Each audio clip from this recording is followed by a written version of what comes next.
Réveille ton bise, tin tin tin. Réveille ton bise. Hello et bienvenue sur le podcast Réveille ton bise.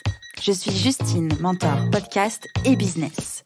J'aide les entrepreneurs à développer un business qui leur ressemble grâce au Human Design et sans prospection grâce au podcast.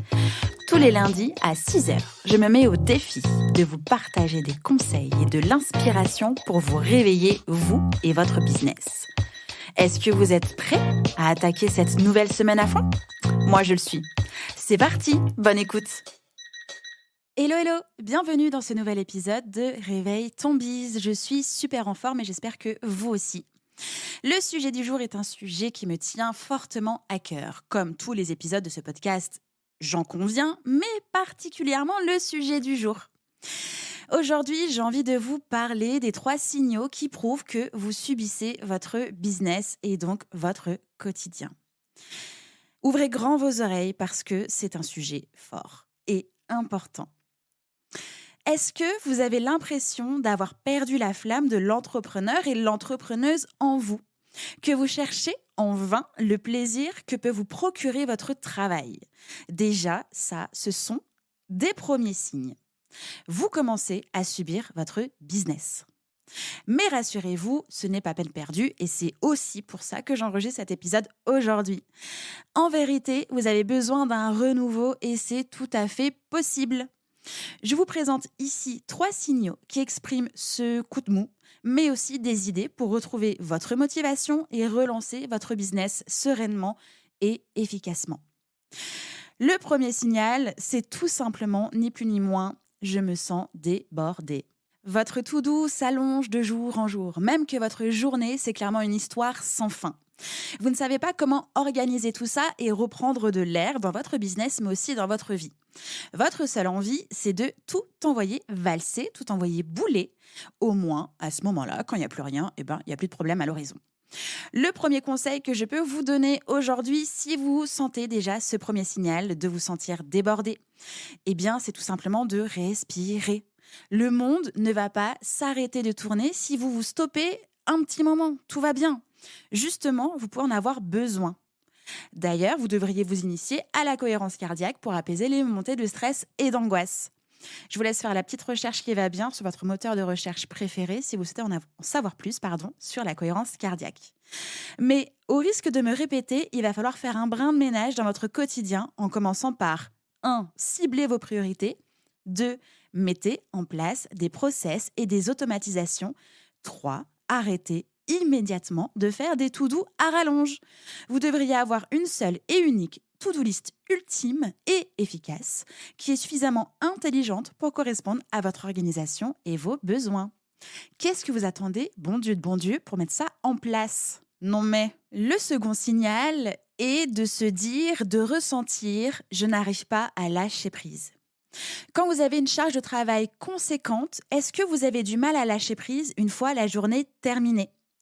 Ça implique d'avoir le cerveau qui mouline jour et nuit, d'avoir la mâchoire serrée, l'absence de sourire parce que vous êtes inquiet et inquiète ou stressé.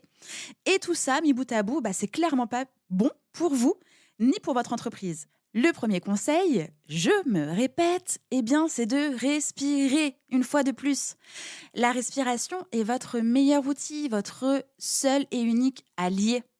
Ensuite, déterminez des horaires fixes pour votre travail et du temps libre pour vous.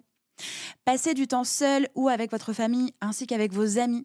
Pratiquez une activité sportive, lisez des livres, etc., etc. Souvenez-vous surtout que vous n'avez plus forcément de temps de trajet pour vous rendre sur votre lieu de travail. Profitez de ce temps pour le mettre à profit pour vous. Tous ces moments-là doivent exister dans votre planning et j'ai même envie d'aller plus loin, ils doivent exister avant tout dans votre planning.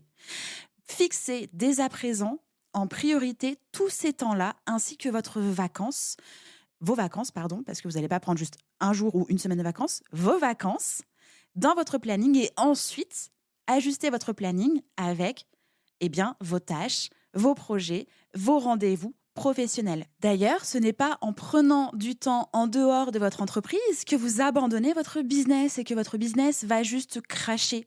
Bien au contraire, vous pourrez mieux y revenir ensuite, l'état d'esprit libéré et envie de continuer de tout arracher. Le troisième signal, c'est de vous sentir bloqué. Vous avez la volonté et l'ambition de faire grandir votre entreprise, et c'est très cool, ou tout simplement de la faire évoluer dans la direction de votre choix, mais vous avez aujourd'hui l'impression d'être bloqué, de stagner. Pas de panique là non plus. Commencez par dresser le bilan de votre entreprise, ouvrez-vous à de nouvelles perspectives, rencontrez d'autres personnes, demandez conseil, faites-vous accompagner et surtout, osez encore et encore des nouvelles choses. J'ai une petite ordonnance pour vous aujourd'hui, que vous ayez les 3 signaux ou un seul signal parmi les 3 signaux proposés. Ma petite ordonnance consiste tout simplement à écouter les épisodes de podcast complémentaires. Commençons par l'épisode 63 qui s'appelle « Au secours, je ne me retrouve plus dans mon entreprise ». Ensuite, enchaîner avec l'épisode 78 qui est vraiment très récent et qui s'appelle « Comment gagner en productivité sans travailler plus ». Et enfin, l'épisode 80 qui s'appelle « Comment planifier sa semaine et ses journées pour avancer dans son business et vivre sa meilleure vie ». Vous voyez, il n'y a pas grand-chose. 3 épisodes de podcast sur votre ordonnance et ça va rouler.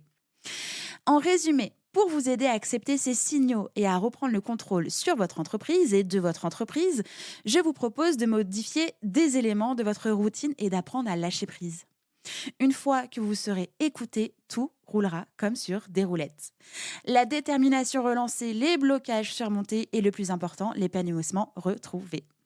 Trouver le bon équilibre dans votre vie pro et perso va vous permettre de booster votre productivité et donc, in fine, de booster votre business.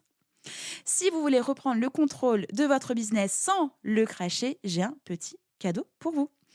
Je vous offre mon worksheet Notion, 3 étapes pour arrêter de subir votre business sans devoir ralentir son développement. Le lien est en description de cet épisode. J'espère avoir pu vous aider un jour de plus dans votre avancée entrepreneuriale. Je vous souhaite une très bonne journée et je vous dis à demain. Ciao, ciao! J'espère que cet épisode vous a plu. N'hésitez pas à partager le podcast à une personne qui veut aussi se réveiller avec vous. Retrouvez l'ensemble des informations et des liens en description de l'épisode ainsi que sur le site internet www.justinarma.com. Si vous avez des idées, des suggestions ou si vous avez juste aimé cet épisode et que vous voulez me le dire, direction Apple Podcast pour laisser un commentaire et des petites étoiles. Vous pouvez aussi me laisser des petits mots sur Instagram au nom de Justine-Arma avec 2 A ou par mail à l'adresse hello@justinarma.com. N'oubliez pas de vous abonner à Réveille ton Biz sur votre plateforme d'écoute préférée pour ne pas louper votre réveil. On se retrouve lundi prochain, 6h, pour un nouvel épisode. Bonne semaine. Ciao!